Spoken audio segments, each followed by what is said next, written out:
परंपरा अनुसार विगत वर्षों की भांति इस वर्ष भी श्री सिद्धबली धाम कोटद्वार में वार्षिक अनुष्ठान आयोजित किया गया। हर वर्ष की भांति इस अवसर पर हजारों श्रद्धालु भगवान सिद्धबली के दर्शन को आए। वार्षिक अनुष्ठान में गत 11 दिसंबर को परम पूज्य आचार्य बालकृष्ण जी महाराज मुख्य अतिथि के तौर पर सिद्धबली धाम पहुंचे।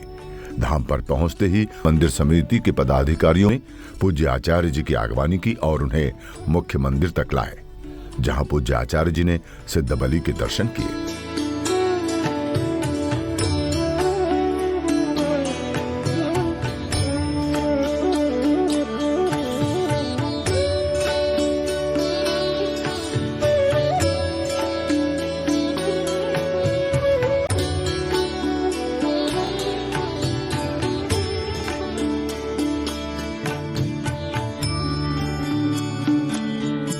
दर्शन के पश्चात पूज्य आचार्य जी ने वहां उपस्थित पत्रकारों के समक्ष सिद्धबली धाम की महिमा एवं दिव्यता पर विचार रखे। अद्भुत स्थान है, दिव्य स्थान है, पवित्रता है, भव्यता है, दिव्यता है, लोगों की अनुभूतियां हैं और लोग स्वयं अनुभव करते हैं, इसलिए लोग यहाँ पर आते हैं। यहाँ पर बुला करके नहीं, यहाँ पर जब भावनाएं और संवेदनाएं होती हैं तो ये बुलाते हैं तब लोग आते हैं। मंदिर समिति के पदाधिकारियों ने पूज्य आचार्य जी को मंदिर परिसर का भ्रमण करवाया तथा मंदिर समिति के सभी पदाधिकारियों एवं महंत जी ने पूज्य आचार्य जी का सानिध्य प्राप्त किया। वार्षिक अनुष्ठान में आए हुए लोग भी पूज्य आचार्य जी को अपने बीच पाकर बहुत हर्षित हुए और उन्होंने पूज्य आचार्य जी के साथ फोटो खिंचवाई। परिसर भ्रमण के पश्चात पूज्य आचार्य जी मुख्य कार्यक्रम स्थल पहुंचे, जहां उन्होंने सर्वप्रथम दीप प्रज्वलन कर मुख्य कार्यक्रम का विधिवत शुभारंभ किया। स्वस्ति नः पूषा भिषभवेदाः स्वस्ति नस्तार्क्ष्यो अरिष्टनेमिः। मंच पर महंत जी द्वारा पूज्य आचार्य जी को फूल माला पहनाई गई तथा अंग वस्त्र भेंट किया गया। साथ ही सिद्धबली भगवान का चित्र भी आचार्य जी को भेंट किया गया। इस अवसर पर समिति के सदस्यों ने भी पूज्य आचार्य जी को माला पहनाकर उनका अभिनंदन किया और उनका आशीर्वाद प्राप्त किया।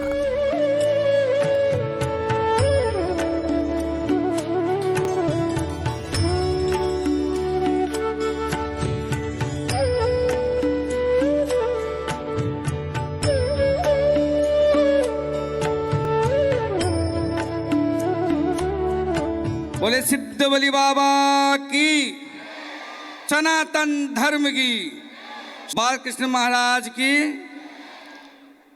धन्यवाद।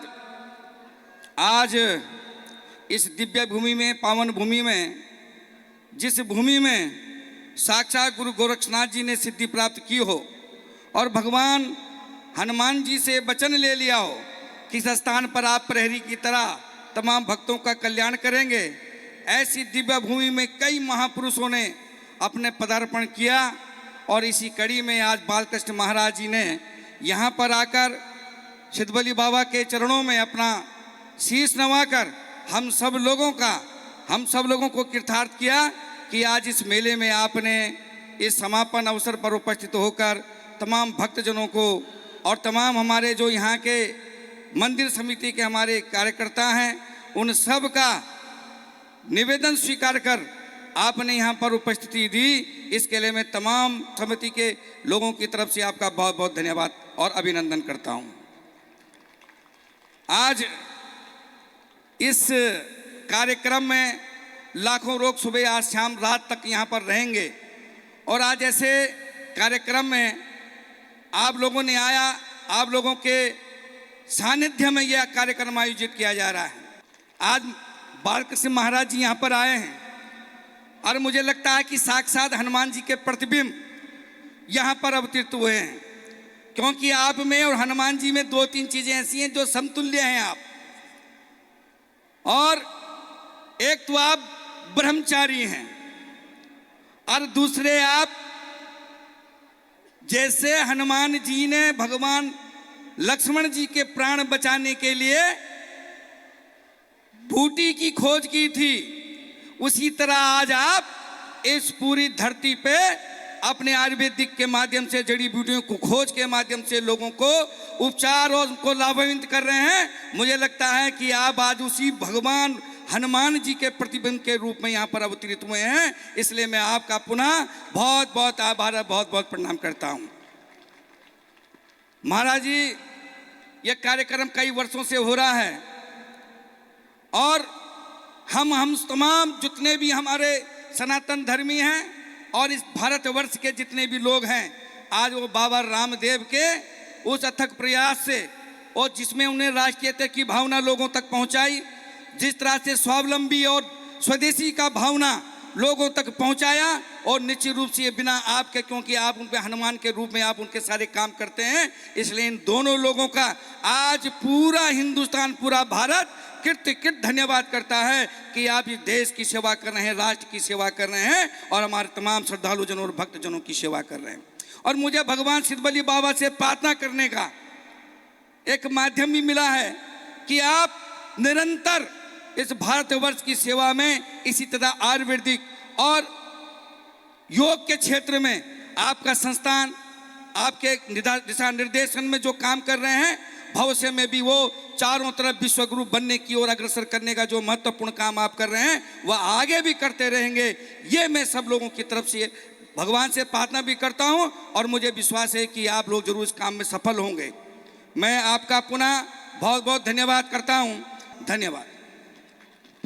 धन्यवाद महंची। और मैं बहुत विलंब ना करते हुए, क्योंकि आपका समय बहुत अमूल्य है पूरे समूचे विश्व के लिए, तो मैं सादर आमंत्रित करूंगा उद्बोधन के लिए। आपके बारे में बता दें, आपने आयुर्वेद को विश्व स्तर तक पहुंचाया है। संयुक्त राष्ट्र संघ जो कि विश्व की सबसे बड़ी संस्था है, 2019 में आपको सम्मान मिला है। तालियां बजाइए। ये आपकी आस्था, आपके ज्ञान का सम्मान रहा है, जिसको पहुंचाया है आचार्य बालकृष्ण जी ने। और मैं बहुत विनम्रता और आदर के साथ आपको संबोधन के लिए आमंत्रित करता हूं। सिद्धबली बाबा की, सत्य सनातन वैदिक धर्म की, भारत माता की वंदे। आज इस पवित्र प्रांगण में जहां स्वयं सिद्धबली विराजते हों, वहां आप सबके सम्मुख अपने को पा करके मुझे भी बड़ी प्रसन्नता हो रही है। इस दिव्य और भव्य स्थान को जिस व्यक्ति ने अपने पुरुषार्थ से, तप से दिव्यता को बढ़ाने का प्रयास किया, ऐसे हमारे माननीय सम्माननीय महंत जी दिलीप रावत जी का मैं बहुत हृदय से धन्यवाद करता हूँ। पूरी इस संस्था की जो समिति है, इस समिति के सभी अधिकारी, सदस्य, जितने भी स्वयंसेवी भाई बहन हैं, आप सबको भी हमारी बहुत शुभकामनाएं हैं। और बाबा सिद्धबली के चरणों में यही प्रार्थना है कि आप इसी तरह से सनातन मूल्य मर्यादाओं की स्थापना के लिए सेवा करते रहें। और साथ में जितने भी यहाँ पर सभी भक्तजन हैं, आप सभी पूज्य मातृशक्ति, हमारी बहनें, सज्जनों और बच्चों, आप सबको भी मेरा नमन है। भगवान से आप सब के लिए भी प्रार्थना है। यह भारत भूमि, यह देवताओं की भूमि है और उत्तराखंड तो स्वयं यहाँ पर देवतागण निवास करते हैं। उस शक्ति का, उस ऊर्जा का, उस दिव्यता का, उस भव्यता का यदि हमें अनुभव करना हो तो यहाँ आकर के जो अनुभव होता है वह शब्दों में बताया नहीं जा सकता है, वह सिर्फ अनुभव किया जा सकता है। हजारों हजारों की संख्या में आप जो यहाँ पर उपस्थित हैं, तो निश्चित रूप से बाबा सिद्धबली का आशीर्वाद है, उनकी कृपा की अनुभूति है। उस कृपा की अनुभूति से ही आप यहाँ पर उपस्थित हैं। भगवान कभी हमें अस्वीकार नहीं करते हैं कि भगवान के लिए तो ये कहा गया कि आत्मदा बलदा यस्य विश्व उपासते।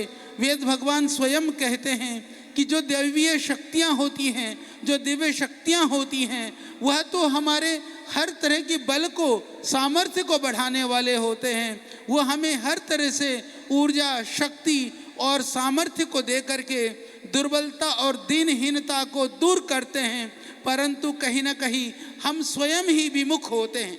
यदि हम विमुख होकर के दुख पाते हैं, उसमें किसी भी देवताओं की, देवियों की या हमारे सिद्ध महापुरुषों की या भगवान का कोई दोष नहीं है।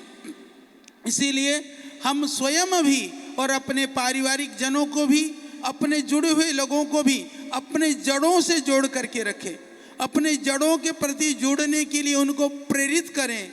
उनको कहें कि प्रतिदिन हम अपनी देव उपासना करते हैं, आराधना करते हैं। यदि उनका आश्रय लेते हैं तो इससे निश्चित रूप से जीवन में कल्याण होता है। और यह स्थान, ये जागृत स्थान है। आप स्वयं महसूस करते हैं, इतने जो हजारों की संख्या में जो लोग हैं, वह इस स्थान की दिव्यता को, भव्यता को, इसकी चेतनता को और सिद्धबली की साक्षात उपस्थिति को बताने के लिए पर्याप्त है। और यदि इस चीज़ को हम महसूस करना शुरू कर दें तो हमारे जीवन का कल्याण भी अवश्यम भावी है। निश्चित रूप से जीवन का कल्याण होगा ही होगा। और जहाँ तक रही भगवान हनुमान जी के विषय में, महावीर हनुमान के विषय में, मैं एक बात निवेदन कर देना चाहता हूँ। कलियुग में जितने भी देवताओं की बात की जाती है, उसमें साक्षात जो जागृत रूप हैं, क्योंकि हनुमान जी अपने आप में जो उनकी जो सामर्थ्य और क्षमता है, मैं बहुत सारी बातें तो नहीं पर कुछ बातें आपके सामने रखना चाहता हूँ। देखिए, हम इस रूप में यदि उत्तराखंड देवभूमि की बात करें कि जब दुनिया के अंदर सबसे अधिक बलशाली किसी को माना जाता है तो वह भगवान हमारे महावीरशाली हनुमान जी के अलावा और किसी को भी स्मरण नहीं किया जाता है। कि वेद भगवान कहते हैं बलम उपास्व, शक्ति की हमें उपासना करना चाहिए। आज हमारी हिंदू जाति दिनहीन, दुर्बल और निर्बल कहीं हो चली है। इसीलिए कोई भी ऐरे गैरे आकर के हमें जो आंख दिखाने का दुस्साहस करता है। पर जो हनुमान जी का उपासक है, कभी वो दिनहीन, दुर्बल और वह कभी कमजोर नहीं हो सकता है। वह तो हमेशा कमजोर और दिनहीनों की रक्षा करने वाला बन सकता है। इसके लिए जरूरी है हम अपनी संस्कृति, अपनी परंपरा के, यदि हमें रक्षक बनना है, संवाहक बनना है, तो हमें भगवान हनुमान सदृश देवताओं के उपासक बनना होगा। तो हनुमान जी सिद्धबली हमें कमजोरी से, दुर्बलताओं से, दीनता से, हीनता से बाहर निकालते हैं। बाहर निकालने का सामर्थ्य वह हमारे देवताओं में है, अन्यत्र वह सामर्थ्य किसी में नहीं है। तो हमें उनका आश्रय लेकर के जीवन की दुर्बलता और दुर्गुण, दुर्व्यसनों से मुक्त होना होगा। और एक मैं और निवेदन करना चाहता हूँ, भगवान महावीर हनुमान की हम बात करते हैं तो उनके जीवन के अंदर जो सुचिता और पवित्रता थी, वह सुचिता और पवित्रता हम सब के लिए एक तरह से अनुकरणीय है। यदि हम भगवान के चरणों में आकर के आश्रय लेते हैं, पूजा करते हैं, उनकी आराधना करते हैं, उनकी उपासना करते हैं, तो उनसे प्रार्थना करते हुए मैं निवेदन करूंगा, सभी यहाँ पर बहुत सारे बच्चे हैं, मेरी माताएं बहनें हैं, बहुत सारे यहाँ पर पुरुष भाई बहन हैं, कि हम यह भी भगवान से प्रार्थना करें कि हे प्रभु, आपके जैसे जो गुण हैं, जो उनके अंदर जो सामर्थ्य है, उन सामर्थ्य की भी हम प्राप्ति के लिए भी भगवान से उपासना करें। यानी भगवान से हम अपने जीवन के सुगमताओं के लिए, जीवन की सुखद के लिए, जीवन के आनंद के लिए प्रार्थना करते हुए यह भी प्रार्थना करें कि उन्होंने जब मानव जीवन में रह करके जो अद्भुत, जो एक दिव्य और भव्य अपने जीवन से जो हमें शिक्षा दी है, उन जीवन की शिक्षाओं को कुछ हम अपने जीवन में भी धारण कर सकें, इसके लिए भी भगवान से प्रार्थना करें। क्योंकि हम कभी कभी अपने जीवन में यदि हम सुधार नहीं करेंगे, अपने जीवन के अंदर दिव्यता नहीं लाएंगे। देखिए, आज उत्तराखंड की यह देवभूमि, हम कहने के लिए देवभूमि के रूप में सब इस भूमि की उपासना करते हैं। भूमि की आराधना करते हैं या नमन करते हैं, वंदन करते हैं, परंतु हमको यह भी ध्यान रखना है किसी भी तरह से हमारे आचरण से, हमारे व्यवहार से और हमारे जीवन के किसी भी ऐसे क्रियाकलाप से इस देवभूमि की दिव्यता में न्यूनता न आने पाए। आप भगवान सिद्धबली के चरणों में यहाँ पर पधारे हैं। ये बताइए, सिद्धबली किसी भी तरह के कोई नशा करते थे क्या? कोई बीड़ी पीते थे, सिगरेट पीते थे, गुटखा खाते थे या बोतल चढ़ाते थे क्या? तो जितने भी भक्तजन यहाँ पर हैं, कम से कम घर जाते समय यह संकल्प लेकर के जाएं कि अपने घरों में हम किसी भी तरह के कोई अपने जीवन में कोई नशा नहीं करेंगे और अपने परिवार में भी किसी भी तरह के नशे का प्रवेश नहीं होने देंगे। कम से कम यह संकल्प तो आप लेकर के जा सकते हैं।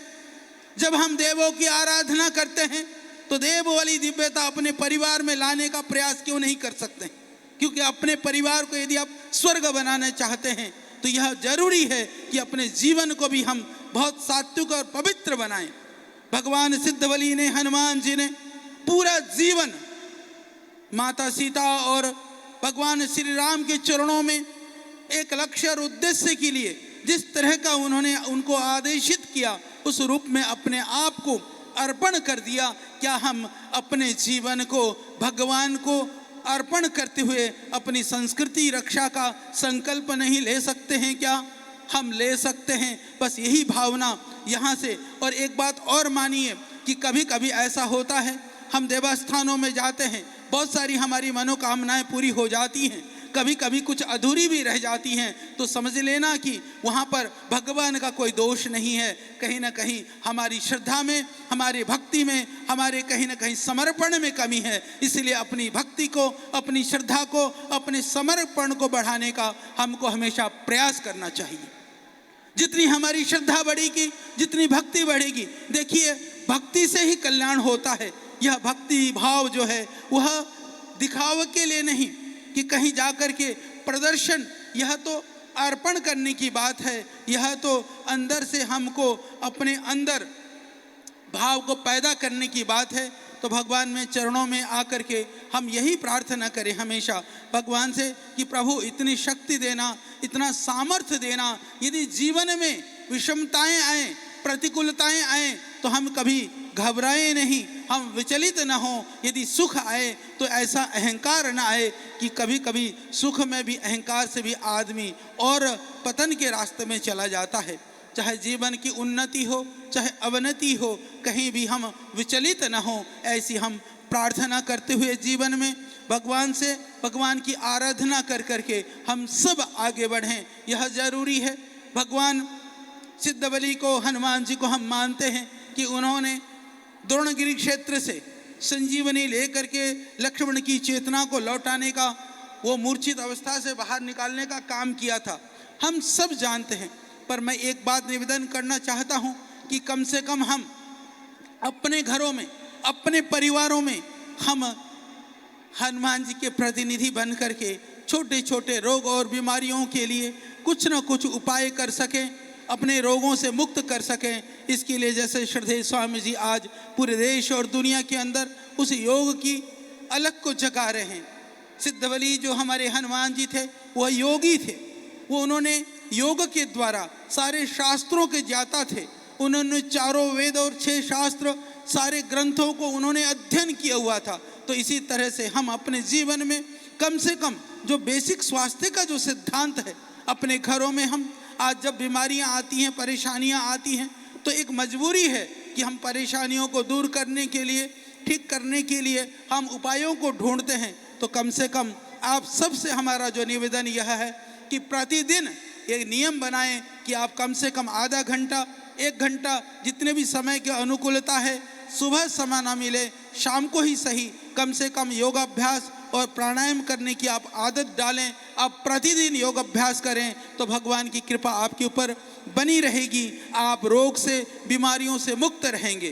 क्योंकि आज चारों तरफ अनेक तरह की बीमारियां, कुछ ज्ञात बीमारियां हैं, कुछ अज्ञात बीमारियां हैं। बीमारियों का बोलबाला चारों ओर है।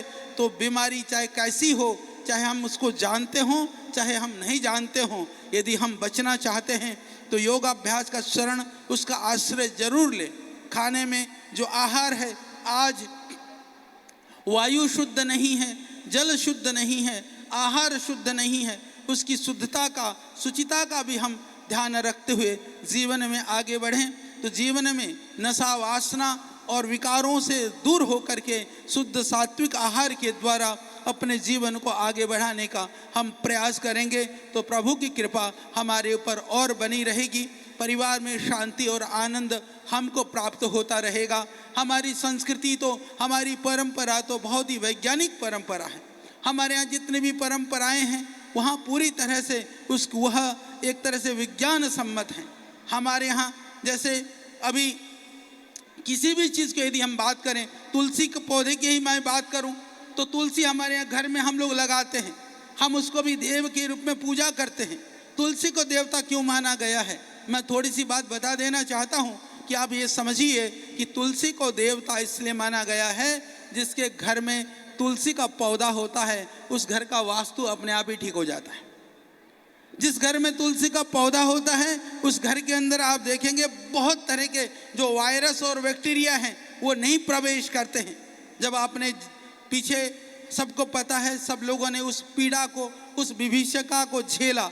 कोरोना के टाइम पर तुलसी एक ऐसा पौधा था जिस तुलसी ने अनेक लाखों लोगों के प्राणों की रक्षा करने का काम किया, इसलिए देवता है। तो हमारे ऋषियों को पहले से पता था कि इसके अंदर वह औषधीय गुण हैं, यानी हमारे देवता हमारी रक्षा करने के लिए तैयार हैं, परंतु हमें उनकी दिव्यता को जानना होगा।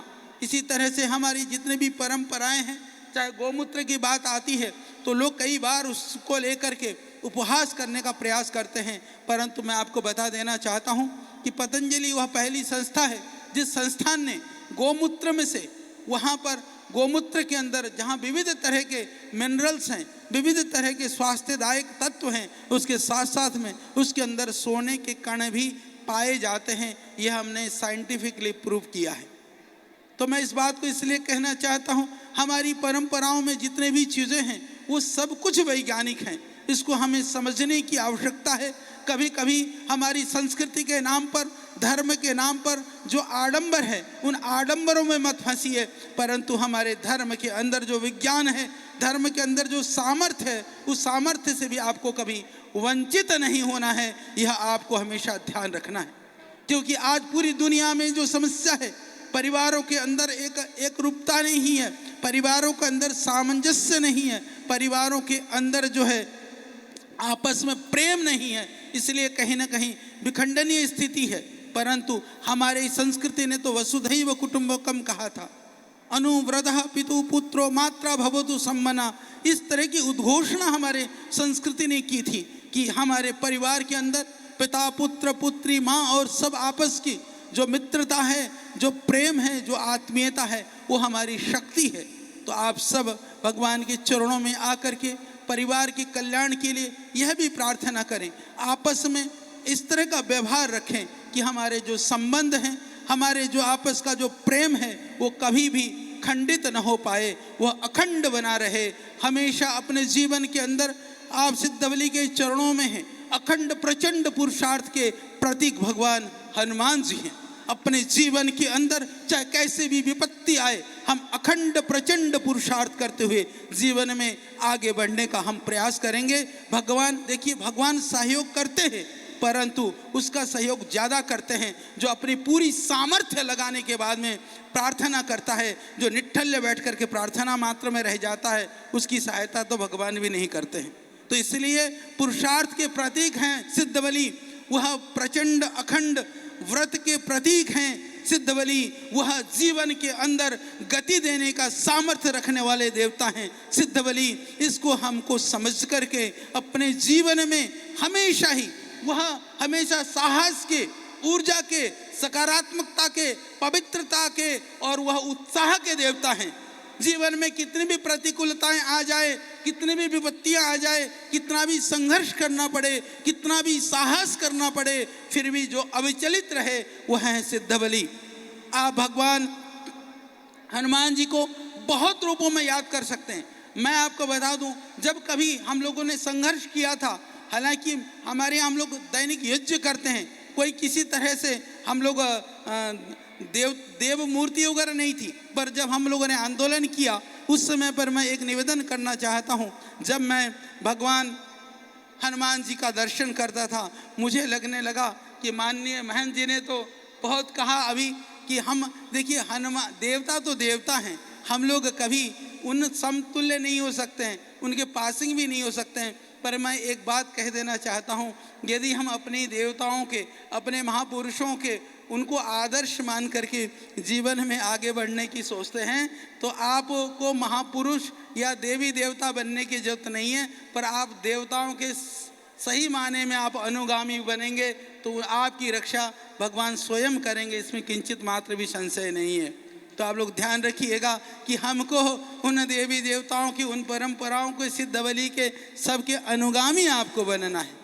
तो अनुगामी यह है कि जो वो करते थे अपने जीवन में, प्रयास तो करो, कुछ तो हम भी कर सकते हैं ना। तो मैंने आपसे जैसे निवेदन किया कि हनुमान जी के वह उपासक नहीं होता है जो नशा और वासनाओं का दास होता है। तो सच्चे हनुमान के यहाँ से सेवक बन करके, सच्चे हनुमान जी का दास बन करके जाना है। जो हनुमान का दास है वो वासनाओं का दास नहीं हो सकता, विकारों का दास नहीं हो सकता, उसका जीवन पवित्र और आदर्शमय हो सकता है कि आपके जीवन को, आपके आचरण को, आपके व्यवहार को देख करके दूसरे लोग भी आपसे कुछ सीख सकें। तो ये सच माने में हमारी भक्ति, हमारी श्रद्धा का वह जागृत स्वरूप है।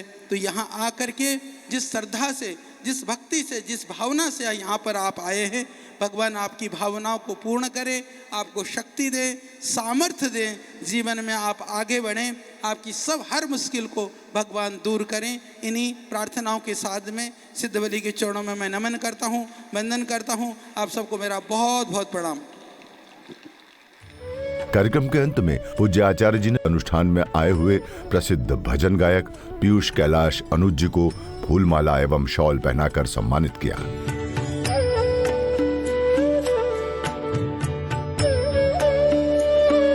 पूज्य आचार्य जी ने राष्ट्रीय स्तर पर मैराथन की विजेता अंकिता ध्यानी के परिजनों को भी शॉल ओढ़ाकर एवं स्मृति चिन्ह देकर सम्मानित किया।